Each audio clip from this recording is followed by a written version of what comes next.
चीन के विदेश मंत्री भारत के दौरे पर हैं और भारत की सरजमी से उन्होंने अमेरिका को चेतावनी दी कि आप दुनिया पर धौंस नहीं जमा सकते। लेकिन अब इसी बीच अमेरिका से अब चीन के लिए धमकी आई है और अमेरिका ने दुनिया के कई देशों से मांग कर दी है कि आप चीन को बैन करिए, चीन पर प्रतिबंध लगाइए। और ये मांग किसी और ने नहीं की है बल्कि अमेरिका के विदेश मंत्री मार्को रूबियो ने की है।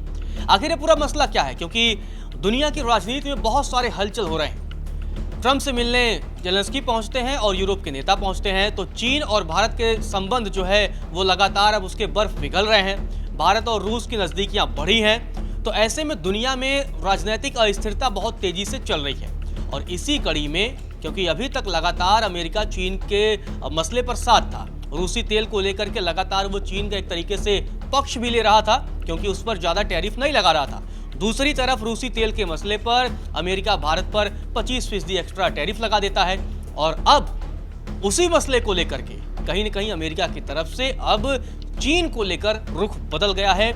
सोनम हमारे साथ हैं, सोनम से बातचीत करेंगे। सोनम, जो ये मार्को रूबियो हैं अमेरिका के विदेश मंत्री, आखिर उन्होंने अब चीन को लेकर के ऐसा बयान क्यों दे दिया? क्योंकि अब तक देखा जा रहा था कि लगातार कहीं न कहीं चीन का फेवर हो रहा था, क्योंकि 90 दिनों के टैरिफ के मसले पर लगातार पहले 90 दिन टाला गया, फिर 90 दिन टाला गया। और यही मार्को रूबियो हैं जो लगातार कह रहे थे कि रूस से तेल खरीदने के मामले में चीन का मसला अलग है और भारत का अलग है। अब आखिर ऐसा क्या हो गया है और उन्होंने क्या कुछ बयान दिया है? तो अमेरिका के ये जो बदलते तेवर हैं, इसके पीछे जो मुख्य कारण है वो है वांग यी का भारत में होना। और प्रधानमंत्री मोदी भी चीन जाएंगे, तो इसी के चलते अब भारत अमेरिका तनाव के बीच चीन और अमेरिका आमने सामने आ गए हैं और दोनों के बीच वार पलटवार भी शुरू हो गया है। तो रूसी तेल की खरीद को लेकर जो अमेरिका भारत से चिढ़ा हुआ है, उसने अब चीन पर अपनी भड़ास निकाल दी है। अमेरिका के विदेश मंत्री हैं मार्को रूबियो, जिन्होंने कहा है कि जो चीन है वो रूसी तेल खरीदकर उसे रिफाइन करके ग्लोबल मार्केट में बेच रहा है। उन्होंने कहा कि ये तेल यूरोप भी पहुंच रहा है और इसलिए अब यूरोप को प्रतिबंध लगाने की दिशा में और आगे आना चाहिए, यानी कि यूरोप को सैंक्शंस लगाने चाहिए। यहाँ लगातार जैसे भारत के बारे में ट्रंप कहते रहे कि रूस से तेल खरीदकर भारत यूक्रेन के खिलाफ रसिया की मदद कर रहा है युद्ध में। अब यहाँ का मसला अलग है, यहाँ चाइना तेल खरीद रहा है रूस से और फिर मुनाफा लेकर के यूरोप से। तो अब यूरोप क्या कहीं ना कहीं मदद कर रहा है एक तरीके से? तो क्योंकि यूरोप तो लगातार यूक्रेन के मसले पर साथ है, तो एक तरीके से यहाँ ये भी समझना होगा कि इनडायरेक्टली अब बहुत देर में समझ में आया है अमेरिका को। हालांकि उनकी नींद बहुत देर में खुली है कि अब तो ये यूरोप से तेल खरीदकर, क्योंकि अब देखिए यूरोप से प्रॉफिट चाइना कमा रहा है और चाइना से प्रॉफिट रूस कमा रहा है। और जो ट्रंप का लगातार आरोप था कि यूक्रेन के खिलाफ युद्ध में तेल के जरिए कई देश यूक्रेन के खिलाफ रूस की मदद कर रहे हैं। सोनम, तो आगे उन्होंने क्या कुछ कहा है? उन्होंने एक इंटरव्यू में कहा कि अगर आप चीन पहुंच रहे तेल पर गौर करें तो ये रिफाइन होकर जो है यूरोप को बेचा जा रहा है और यूरोप अभी भी प्राकृतिक गैस खरीद रहा है। अब जो यूरोपीय देश हैं वो इससे खुद को दूर करने की हालांकि कोशिश कर रहे हैं, लेकिन यूरोप जो है अपने प्रतिबंधों के संबंध में और भी बहुत कुछ कर सकता है। उन्होंने यूरोप को लेकर ये बात कही है। दरअसल रूबियो से पूछा गया था कि क्या यूरोप अभी भी रूसी तेल खरीद रहा है, ये उनसे सवाल पूछा गया था, जिसके जवाब में उन्होंने ये कहा। और उन्होंने कहा कि साथ ही उनसे ये भी सवाल पूछा गया कि रूसी तेल की खरीद को लेकर क्या यूरोपीय देशों पर प्रतिबंध नहीं लगना चाहिए। फिर जवाब में उन्होंने कहा कि ठीक है, मैं यूरोप पर प्रतिबंधों के बारे में प्रत्यक्ष रूप से नहीं जानता, लेकिन निश्चित रूप से सेकेंडरी प्रतिबंधों पर उन पर भी असर होगा। तो कहीं ना कहीं देखिए, जो ये पूरा मसला है ना, वो रूस से तेल को लेकर के है और इसी मसले को लेकर के अमेरिका ने भारत पर 25% का एक्स्ट्रा टैरिफ लगाया था। हालांकि ट्रंप प्रशासन को पता नहीं क्या हो जाता है, जब वो रूस से तेल को लेकर के भारत की आलोचना कर रहे थे और भारत पर लगातार हमला बोल रहे थे, तो एक पत्रकार ने पूछ लिया था कि आप जानते हैं कि अमेरिका रूस से क्या क्या खरीद रहा है? तब तो ट्रंप का होश उड़ गए और उसके बाद उन्होंने कहा ठीक है मैं पता करवाता हूँ, बोलती बंद हो गई थी।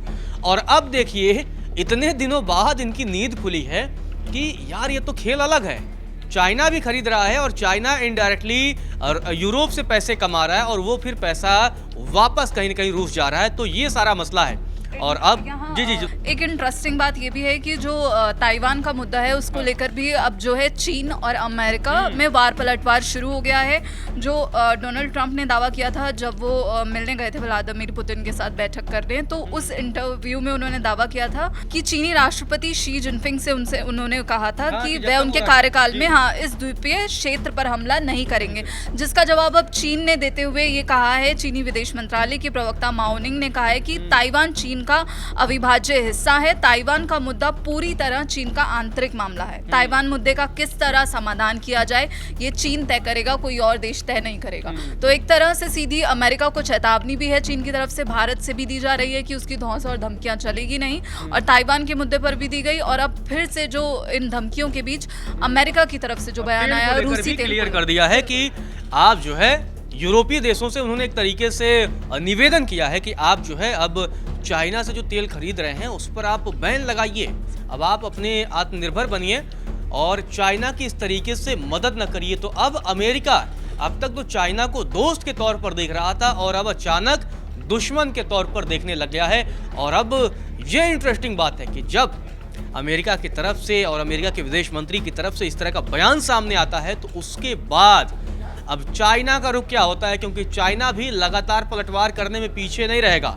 जिस तरीके से ट्रंप ने कहा था कि शी जिनपिंग ने मुझे भरोसा दिलाया है कि जब तक मैं राष्ट्रपति हूं तब तक चीन ताइवान पर अटैक नहीं करेगा, लेकिन चीन की तरफ से थोड़े ही दिनों में जवाब आ जाता है और ये क्लियर कर दिया जाता है कि आप हमारे आंतरिक मामले में हस्तक्षेप न करिए। चीन ने ताइवान को अपना आंतरिक मामला बताया। फिलहाल के लिए इस वीडियो में इतना ही।